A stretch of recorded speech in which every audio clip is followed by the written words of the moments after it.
So how did you both come to work on cruise ships? Do you want to start? You go first, go on. Google. I remember I was at Butlins Redcoat in Bognor Regis, and I remember sitting in my chalet after coming back from one of the duties, and I just sat there and I went, I want to try something new. I remember just Googling entertainment jobs. Was there Google then? There was Google there. Rude. It was a carrier pigeon. And then I remember sitting down and Googling entertainment jobs, and the first one that came up was P&O Cruises. Oh, so not even specifically like cruise? No. It was just entertainment entertainment jobs. I'd never been on a cruise ship. I want to say I didn't even... I might have known what cruising was, but I had no idea. I couldn't name a company, couldn't name the name of the ship or anything. And I just remember Googling it, and it came up. Entertainment hosts, and then I applied. I had a phone interview, and then I got invited down to Southampton for an in-person audition interview. And I remember going along, and then I think the more I learnt about the job, it's that too good to be true. I was just like, hang on a second, so you're going to pay me to do what I'm doing now, but on a cruise ship, sailing somewhere nice and hot and warm, and I get to visit all these places. I was like, absolutely. Where do I you. sign? Yes. And then I remember doing it. And so the more I learned about the job, I really started to, when you get into the process, you're like, I really want this, actually. I really want to book this. And then I remember getting the phone call. And I'll always remember finding out the name of the ship. And you guys probably have this same feeling. When you find out the name of the ship, the first thing you do is Google that ship. Yeah. And Where's it going? Yeah. What's the itinerary? Yeah. And I remember it, I think it was my a month after I joined, we did a 112-night cruise around Asia. It was called the Grand Asian Voyage. And I remember just seeing all these lists of places and flags. I was like, oh my goodness. Wow, I've for a never first heard. cruise as well. That's amazing. Yeah, definitely. How about you? So I trained in musical theatre, and that's, what I always wanted to do. But growing up as a performer, you hear about you could perform on a cruise ship and travel the world. And I was like, really? That sounds amazing. So when I was studying musical theatre, I did a degree and drama school, and it was something that we would get taught about as well. So we used to do mock cruise auditions and things like that. So I knew it was something that I did want to do. Yeah. Mock auditions? Yeah, we'd do mock auditions. So there'd be a panel, and you'd go in, sing a song or two, you'd do a dance call, and they'd pick a few at the end of the day as to who would have got the job from that day. And I think which that's is great. important to know as well, because I think when you're especially when you're in the performing arts, if you've come through colleges in performing arts and things, it is quite it's known that's an option, that's an entertainment option, because there's so much safety in it as well. You're not, because where a lot of the time when you're performing, you're freelance, ships offer that what's the word? That security, job security. You can just go contract to contract, and if you're happy and the company are happy with you, most of the time you can just do contract after contract. You don't have to worry about when that next. Which is actually quite rare in the industry, Very especially rare. for musical theatre. Huge appeal for people, definitely. As soon as when I'm interviewing people and I say, if you enjoy that first contract, the rolling contracts, you can go back and do another one. They're like, oh my gosh, that's amazing. Because, I think just knowing when that next gig's going to come in can be quite stressful. So if you find something you love, just keep on doing it. Exactly. I think it's different, isn't it, though? Because sometimes, obviously, if you're employed as maybe a youth staff or an entertainment host, you've got that side of it. But then on the agency side of things, it is a case of it is gig to gig. I know that there's a few of our clients that will sort of book a couple of years ahead. Yeah. But it is a case of finding out when the next gig is, locking it in. And I know I'm thinking of one of our pianists. She jumps between 2 or 3 of our clients. Yeah. And she fills it out. And so it's almost like a bit of a competition between clients of, I want her, when she next available, and we're trying to get further into. Yeah, but this is where having an agent is so important. This is where having an agent is so important, because that's what they're there to do. They're there to manage that and make sure as well that those gaps between, they're working for you as well. Because sometimes you say, actually, we'd say we'd like a slightly longer gap, or we don't feel like we need a gap. We want to just keep going. There were some years where I felt like we were just never home. We went from contract to contract. And there were other years where it felt like there were bigger gaps, and that's because there was other things going on and we wanted that break. But I think, to be able to consistently work and see the world. I mean, I'd only ever been to Ibiza and Mallorca.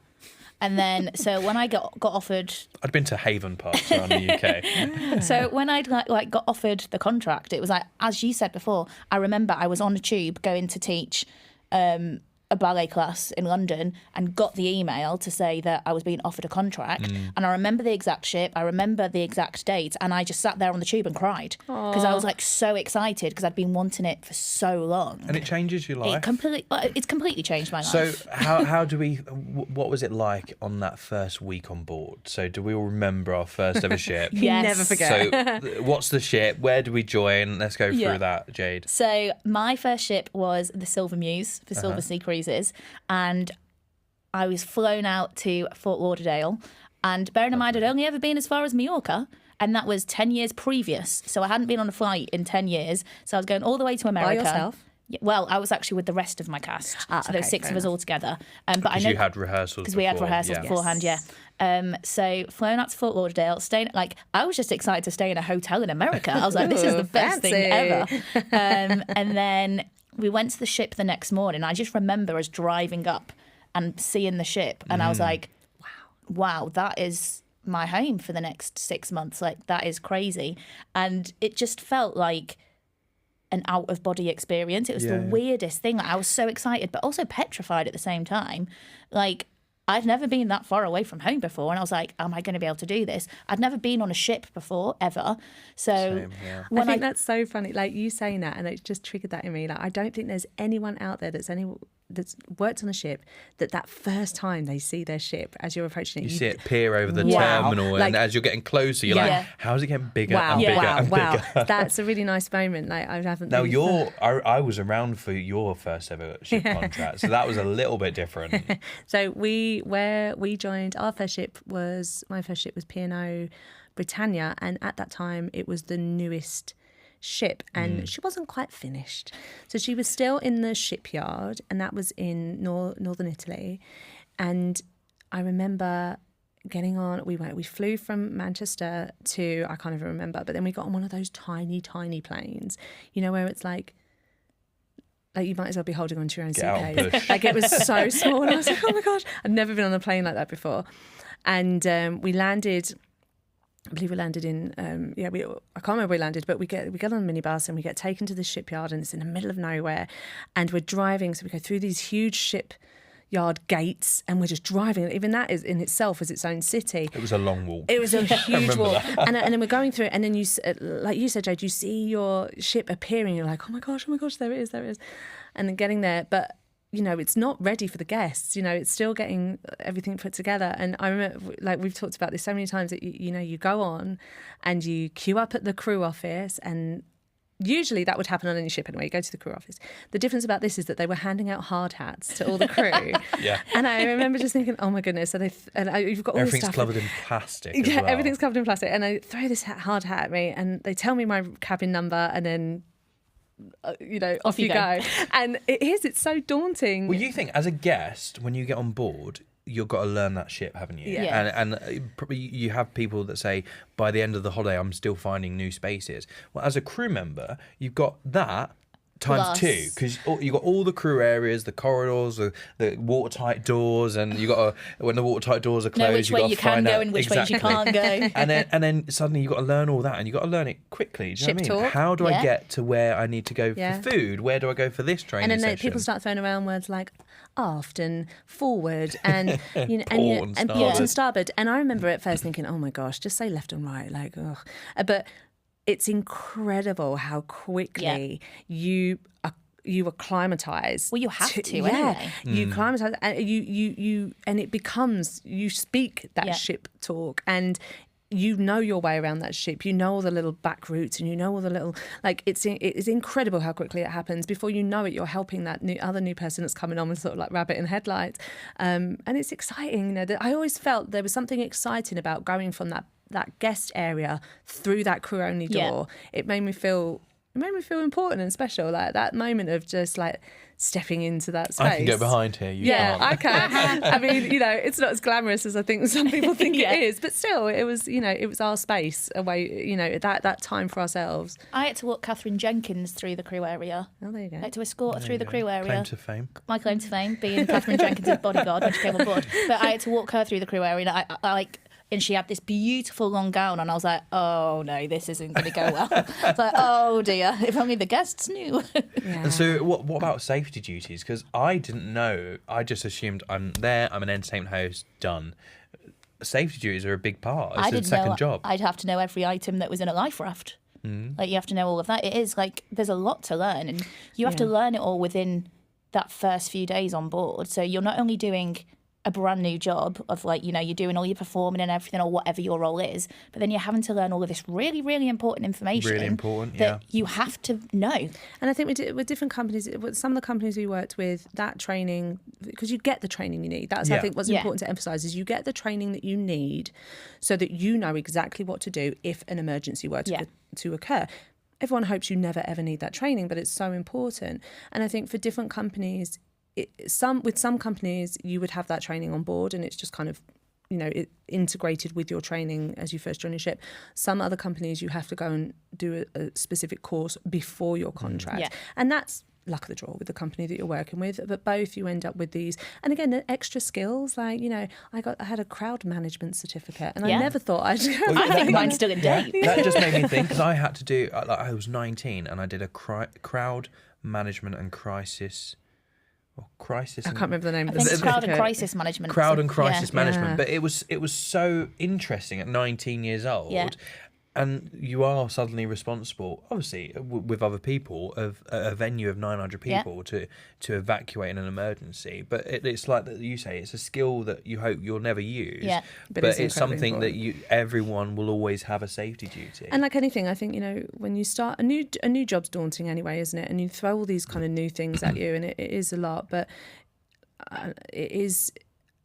I say to everyone as well, take each day as it comes. You're not expected to be an expert on anything within 24 hours of joining that ship. Take your time, take each day as it comes, and it will become second nature. It will become those first something. couple of weeks are the hardest, because your new job away from home, like even food, like you can't. You're adapting. If you want a Chinese takeaway, you can't have a Chinese takeaway. You can't make beans on toast. No, no, you haven't got like a kitchen in your cabin. Like, it's pretty basic. I think that's why you've got to come in with an open and positive attitude, you know, like I said, taking each day as it comes, and just enjoying the experience, enjoying the new lifestyle that you've started. A bit of advice that I was given, and it sounds scary to be fair, but it helped for me, and I give it to loads of other people as well, is expect your first week on board to be absolute hell. And I don't mean that in but as in, because you've got so much to learn and, you know, so much to process, but then once that week's done and you've learned everything and you know your way around the ship and you're used to the schedule and things like that, then it's a breeze. You know, so I always think, and to be fair, my first week on board wasn't hell, but I was like expecting the absolute worst, and I was like, oh, actually, this is fine. Assume the worst, hope the best. Yeah. But then you will become the annoying person who, whenever you're home, like your parents tell everyone, oh, my son, my daughter's doing this, doing that. All the taxi drivers knew where I was each day because of my granddad. But even now, years after leaving sea, I still talk about it. I'll somehow, annoyingly, try and get it into a conversation, because it's ingrained, like it's part of your personality, isn't it? Yeah. Like, my fun fact now, sorry, Sarah, my fun fact now is that I visited 83 countries in 5 years. Yeah. Like, how many people can say that they, unless they're like very avid travellers or a pilot, but like, as a singer, I went to 83 countries in 5 years and got paid to do it. Like, that's insane to me. And for someone who'd just been to Ibiza and Mallorca, like, that was the best thing ever. So I want to talk about, you know, when we say that you visit these countries, obviously it's not a case of the ship parks up, everyone gets off, the captain locks it, and then you're off for the day. Let's set a bit of a realistic picture of what that looks like. So Jade, let's say we're in Barbados today. For a typical crew member, because I appreciate that some like production team might not be needed the whole day, or that might just have shows in the evening. What would that day look like for most crew? So if you've got morning duties, you should do those morning duties usually. So, for example, as a singer, we used to have something called coffee chat, where we just go and speak to guests, which was part of a duty, but it doesn't really sound like work. Or obviously, you know, if you might have your safety, you might have a drill, so you know, where you practice the safety procedures, etc., and then you can go off and explore. depending on what your schedule is for that evening, as a musician or a singer, you're usually going to be back at the ship by, 4 or 5 p.m. to start the early evening sets or shows. But yeah, it's unless you're having to stay on board for any rehearsals or anything like that, you've pretty much got a good chunk of the daytime to go out and explore wherever you are. It depends on the role, doesn't it? Yeah, very well dependent. Obviously, like food and beverage, the food and bars Breakfast, are, lunch, are dinner, all open, yeah. exactly. So I think if you are working and you're required to work, and also there's something called import manning, which basically the captain won't lock up the ship. The captain is normally on board, but there'll be like a minimum level of staff. 20%, I think. Yeah, of the crew. so obviously So for example, for me, like if you went to 5 places in a week, one of those places I would need to stay on board and do my normal safety duties. But then on the other 4 days, one day I might be working, the other 3. And what was nice is you could swap around. Do you know what I mean? Like there was often, hopefully, there's flexibility, isn't there? Yeah. Where it depends on what role you're in, but you might be able to say, hey, can I swap with you? I'm not working, but can I swap my IPM with you? Yeah. There's loads of crew facilities that are there, and they are, in crew-only areas, so the guests can't access them. They're for the crew to enjoy. So there'll be a 24-hour crew gym, so free gym membership, if that's your thing, if that's how you like to relax in your downtime. I don't know where it was.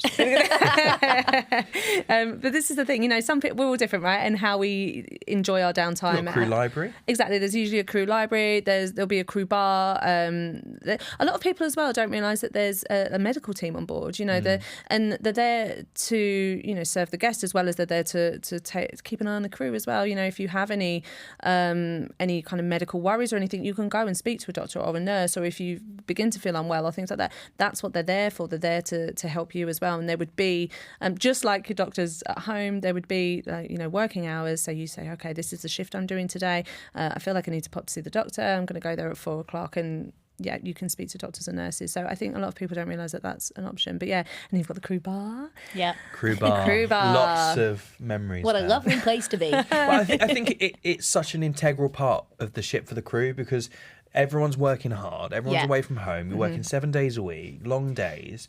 And I think just having that normality of sitting in a crew bar with your friends that you've made on that contract. The social side, just relaxing, and there's karaoke, there's like quizzes and foosball, the crew bingo parties and like independence parties, and because there's so many different nationalities, there's often just constant parties. And I think that's one of the best things as well about working on a ship, because there are so many nationalities.